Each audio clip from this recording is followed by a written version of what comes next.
Welcome back, and joining us now on the show is Manisha Gupta. He's director at Mackenzie. Manisha, hi, good to have you on CNBC-TV18. $90 a barrel, and this has happened in less than a couple of months, because I remember June was $70 off a low there. How would you look at this price run? Are we overbought at these conditions? And how much would you say is Saudi Arabia and Russia's statement part of making where the crude prices are? Well, thank you, Manisha, for having us again here. Now, I would say that such volatility in the market is expected and is driven by two major factors. One is the OPEC plus output cuts, and also the demand growth focus mainly in China. Now, OPEC plus on one hand is withholding supply from the market, which is anticipating a weaker demand growth, and they wanted to provide stability to the market. Right. But at the same time, China is trying to stimulate the economy, to target a 5% GDP growth for this year. Now, which also in a way sends a signal to the market that the economy is not doing well. We have global manufacturing still remains weak.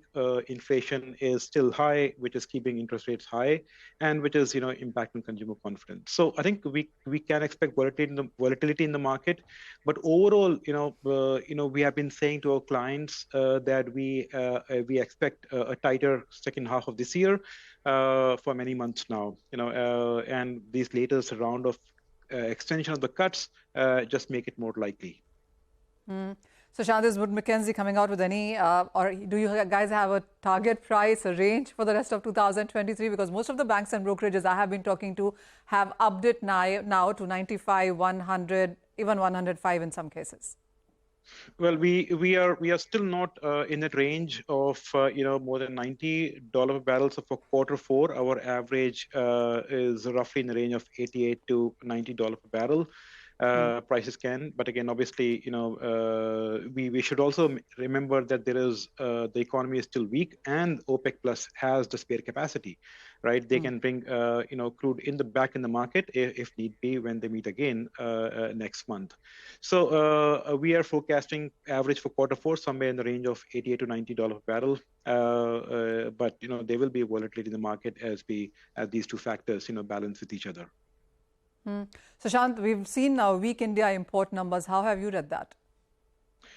Well, I think India for this year, we were forecasting a smaller demand growth for India compared to last year. Last year was very strong growth, a rebound from COVID-19 lockdowns.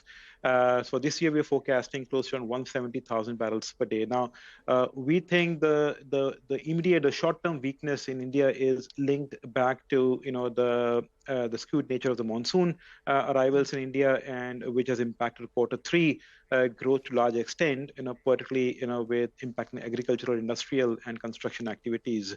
So I would say the near short-term weakness in India is linked to that factor, but India's demand, in our view, still remains resilient and will average around 170,000 barrels per day for this year. So, Shan, going forward, what factors would you want to watch out for? I mean, you've spoken about China. We're looking at the US Fed meeting. The dollar index is back at 6-month highs. Yeah, I think so. So the major, we are keeping a very close eye on China's demand, right? I mean, so I think China's demand is absolutely important to support the price view which we have, and the expectation of a tightness in the second, in the last quarter of this year.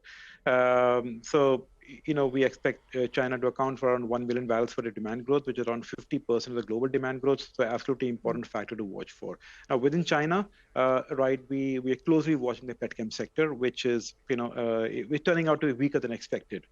Right. Apart from on the supply side, obviously, we have to look at the OPEC plus meetings, which and how they behave going forward.